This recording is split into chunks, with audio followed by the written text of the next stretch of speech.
Hello there, friends. Welcome to BJJ Meditations. This is BJJ Meditations number 43. I'm your host, Joe Hannon, back after a somewhat long silence, which I'll talk about a little bit. After this, short introduction. I was thinking a bit about the previous episode with my good buddy Colin Weimer. Hope you all enjoyed our foray into the ins and outs of Chud Jitsu.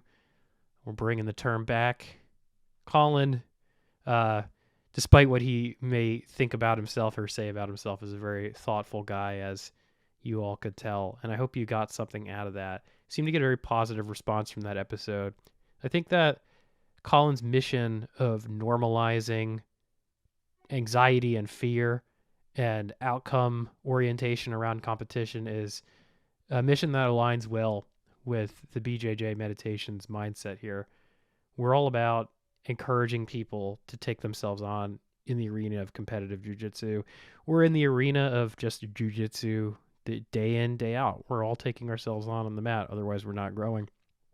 But competition has a way of catalyzing that growth like really nothing else. And I think that a lot of what deters people from competing is a fear of failure. And if we could sort of normalize that fear of failure with the no sad stories ethos, then hey, let's do it. If it's effective, I can't argue with it. I still am grappling with this notion of, am I selling myself short by settling for that, by saying that I'm accepting that I might not get the outcome that I want. Essentially, I'm accepting anything less than a gold medal, less than the championship. And I don't know. It still feels kind of icky to me, but what feels worse is never trying. And the first step is putting yourself out there. The first step is trying. And no sad stories, I think, encourages more people to try and encourages people to compete more frequently. And certainly that's what I'm hoping to do in the next year. Pandemics and life notwithstanding, that's the only wrinkle, folks, is the things that fall outside of our control or the things that do fall within our control. Some of us can choose or choose not to have children. And when you bring a young child into your life, what was once your time is no longer your time. It's your child's time. And that's certainly been my story for the past 2 years of my son's life. But we'll get more into that later. This is going to be an open-ended podcast. And frankly, I'm not sure how it's going to go. It's either going to be one of the best or one of the worst episodes I've ever done.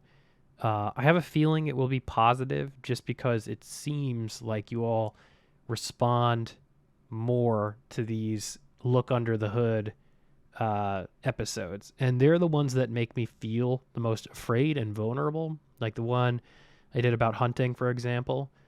And generally that fear and that vulnerability is an indicator of value and utility for you. So let's see if this pattern continues. It reminds me of something that Stephen Pressfield wrote about in his book, The War of Art, this idea of resistance being like a force, a personified force that tries to keep you from doing your thing that would lead you to self-actualization. That could be writing your novel. It could be recording your podcast. It could be washing your dishes, whatever. Resistance is the thing that stands between you and it. And in my case, resistance is often a compass that I can navigate with. And this is something Pressfield talks about. It's not something I invented. He says to use resistance as a compass. Where you feel it, that's where you should go. And feeling a ton of resistance about this episode. So here we go. The silence. You know, when you start a podcast and a podcast gains an audience, or when you're a writer and your writing gains an audience, there's this compulsion to keep feeding the beast. And in some cases, the beast is a beautiful monster, and then in other cases, it's a real insidious one. And I think BJJ Meditations is more the former than the latter. It's a beautiful beast. But there's this compulsion to fill the air. There's this compulsion to speak versus having something to say. And if any of you know me personally, you know that I'm somebody who doesn't speak much, but when I do, it's because I have a lot of conviction about what I'm saying and I've thought about it deeply, and it's not something that I'm just going to fly off the handle and say or do. And that's the challenge latent and inherent to this podcast is, more often than not, these are weighty things relative to grappling that I'm thinking about over long periods of time. Or they're things that kind of get knocked loose in my brain in the creative aftermath of a hard training session. Initially, when this podcast started, it was born out of this training group I had with my good friends Mehdi and Brandon, where we were all training very early in the morning, and we would record voice memos on our way home, recapitulating what happened in the training session and what we need to work on, what came up thematically. And more often than not, my reflections became thematic in nature, and they were less so about technical aspects of jiu-jitsu and more so about how jiu-jitsu translates to life writ large. So there's something about that energetic state that I find myself in, and that maybe you find yourselves in too after training, where you have all the endorphins flowing, you have all of this angst potentially that's been expressed from your body, and you leave the mat and you're feeling overall positive and optimistic. And that's where the magic of creation can happen, that beautiful kind of light, airy mental space. So particularly for me, when I train first thing in the morning, like I did today, that's the resulting product, is this perfect headspace for generating ideas. But life changes. My son's life has changed. And training at night again is kind of more appropriate for me. So I have less of those sort of catalytic, explosive, creative moments tagged to my training, and more of these grinding, long-term, less or more intractable problems that I'm thinking over. So that's one sort of aspect of the silence that's been going on here, is that the creative bursts just aren't as frequent anymore, just from the architecture of my day and my life. And I'm kind of grappling with like bigger, heavier things. Like, I'm a black belt now, and that has shifted my time horizon as a grappler substantially. Like, I'm as opposed to before, when I was kind of looking, let's say I was on a small rise and I was looking down into this valley thinking like, okay, I've got to get down into this valley and up over this hillside. Like, now I'm on the far hillside and I'm just looking out at this vast landscape, and I'm thinking, oh shit, like, what do I do now? Where do I go? There's all this territory I could explore, and I'm not even sure where to go. So there's some of that. There's some of that vastness that I'm coping with in my BJJ journey that's accounting for the silence. And some of it too is just, it's seasonal. I can't help but talk and think about hunting so much this time of year, because it's top of mind for me. Like, for those of you who don't know or have never deer hunted, this is the time of year called the rut, when deer are breeding. This is why deer tend to get hit by cars more often this time of year, because the males are chasing the females, the bucks are chasing the does, looking to breed and kind of harassing them. So it's the time of year when anything can happen in the woods. You could go in at a time that doesn't make any sense and see amazing things happen right before your eyes. Or more often than not, you could see nothing, which some of my friends who are newer hunters are discovering. But there's that potential.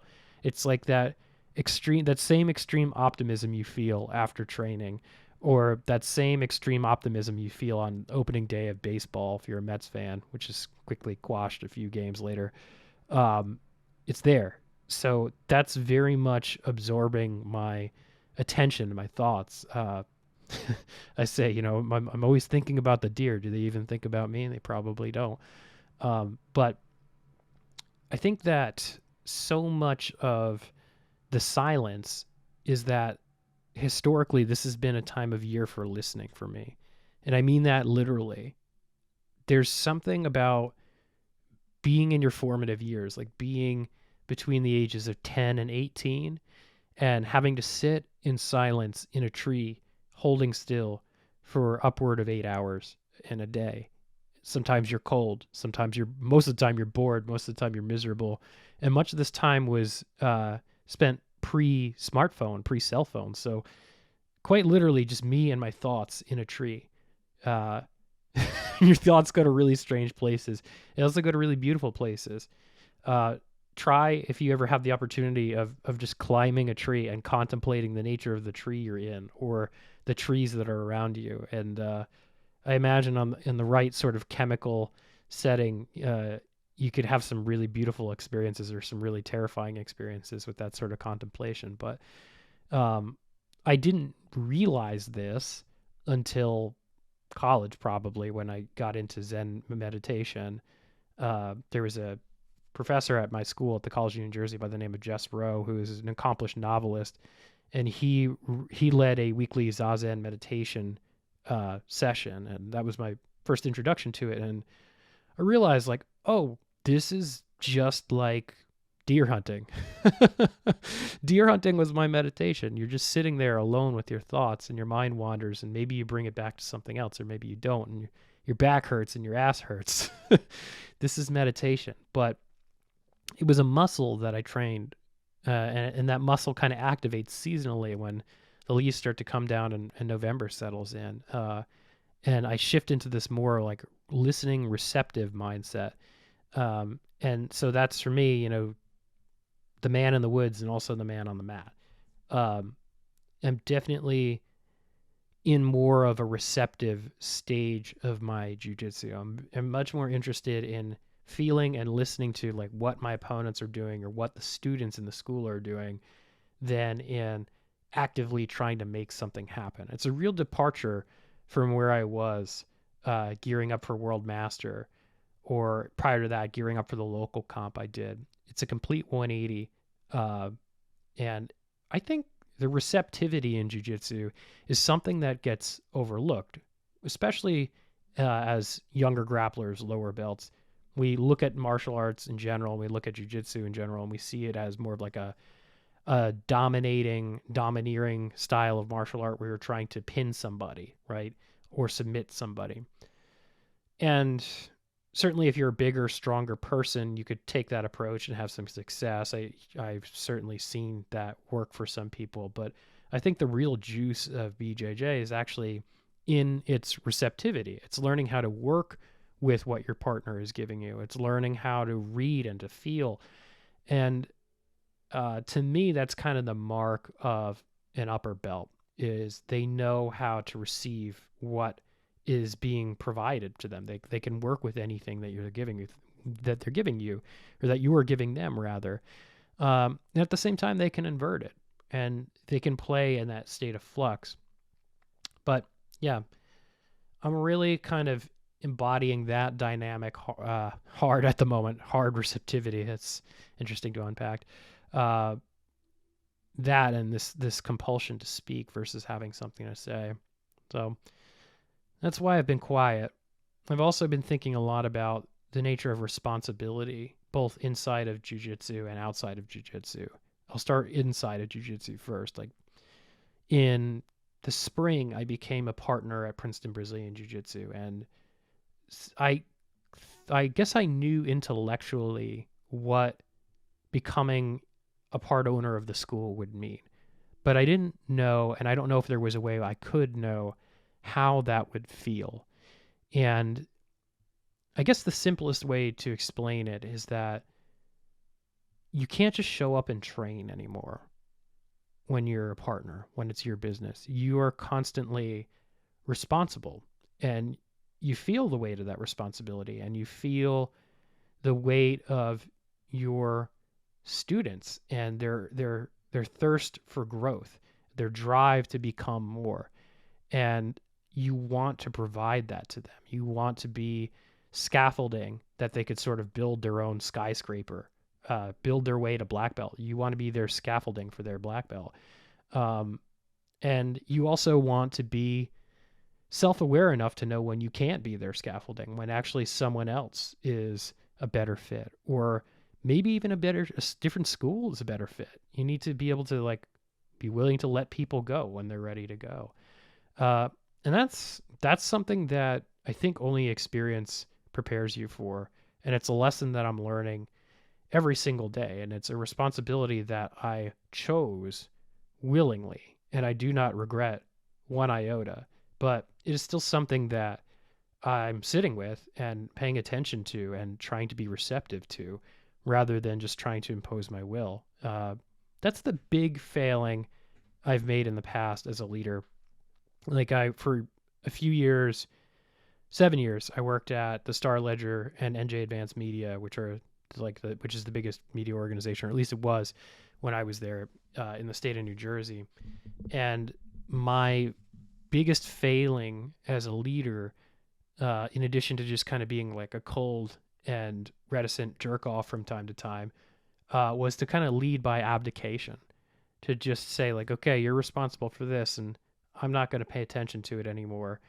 And to kind of just expect people to pull themselves up where I wasn't willing or interested in helping. And now, as someone who's closer to 40 than they are 20, and as someone with a child, I realize how short-sighted that was. And I'm trying to be, once again, receptive and listen to that, and listen to the students, and listen to the needs of the other partners in the school. And it's just like, it's a weighty thing to grapple with. And at the same time, I have to be receptive and responsible to my family. You know, I haven't said this to my wife yet, but I'm going to put this out there, and hopefully she'll do it. I want to interview her. I want to bring her on the podcast and do an episode where we talk about what it's like to be what she and other wives at the school call jujitsu widows. And I think maybe that's something that you folks out there who have significant others could share with your significant other, to know that they're not alone. So maybe that's another grand experiment that we'll launch.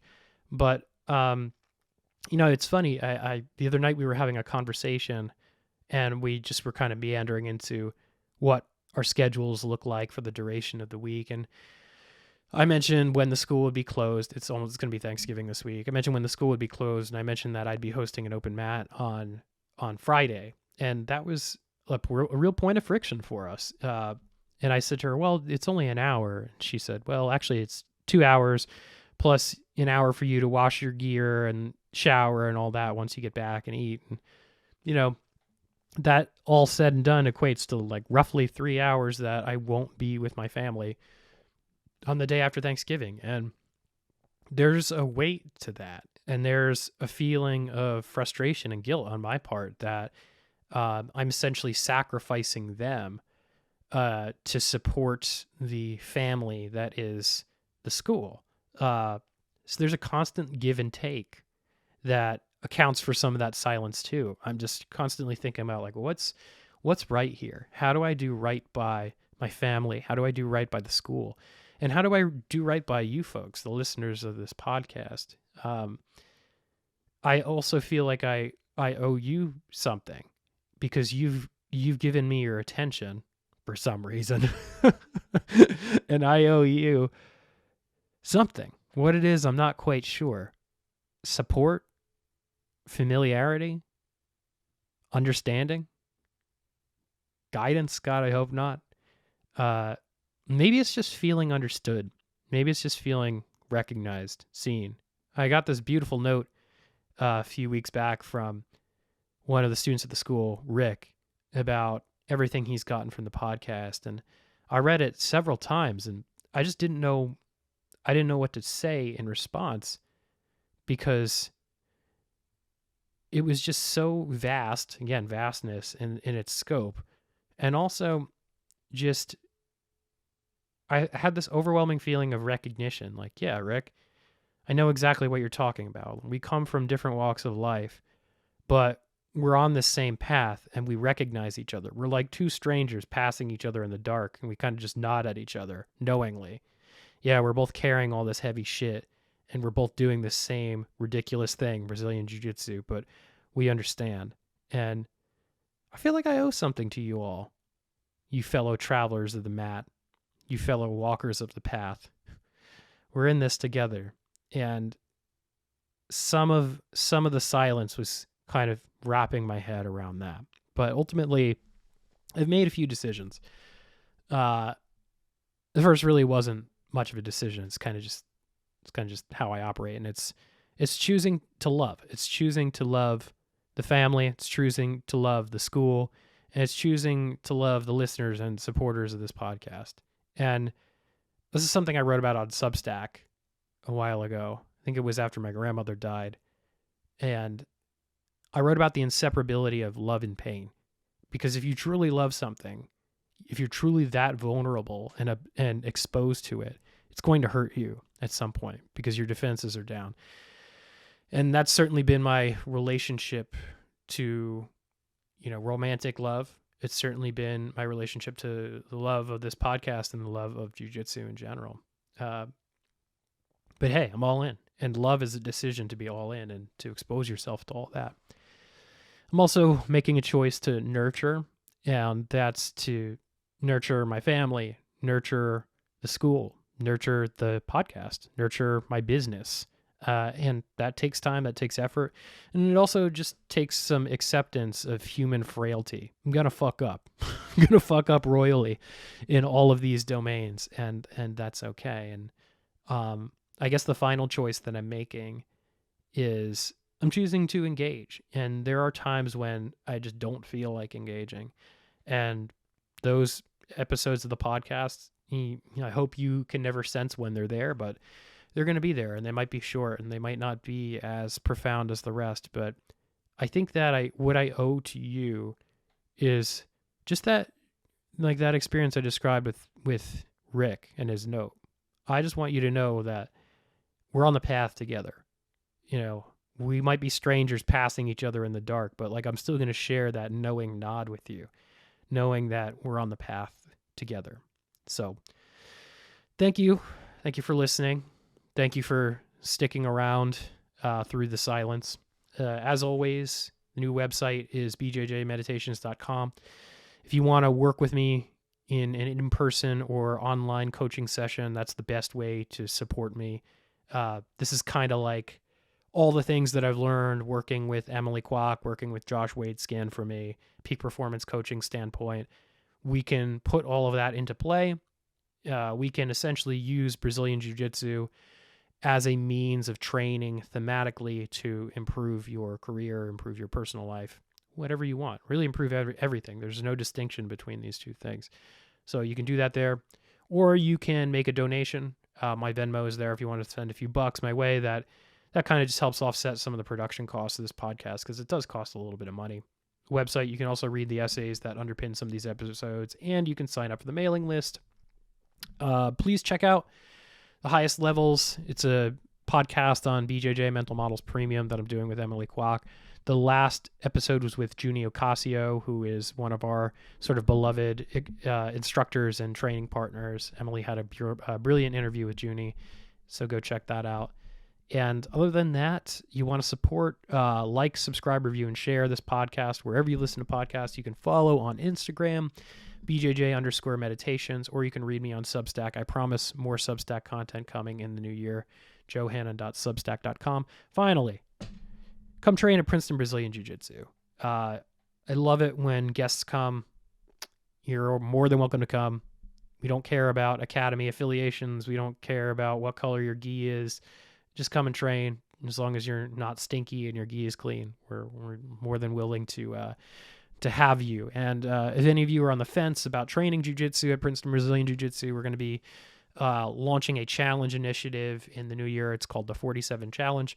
47 because our LLC is actually 47 Ronin BJJ, which if you've never heard of or seen the movie 47 Ronin, the original one, not the Keanu Reeves one, do yourself a favor and check that out.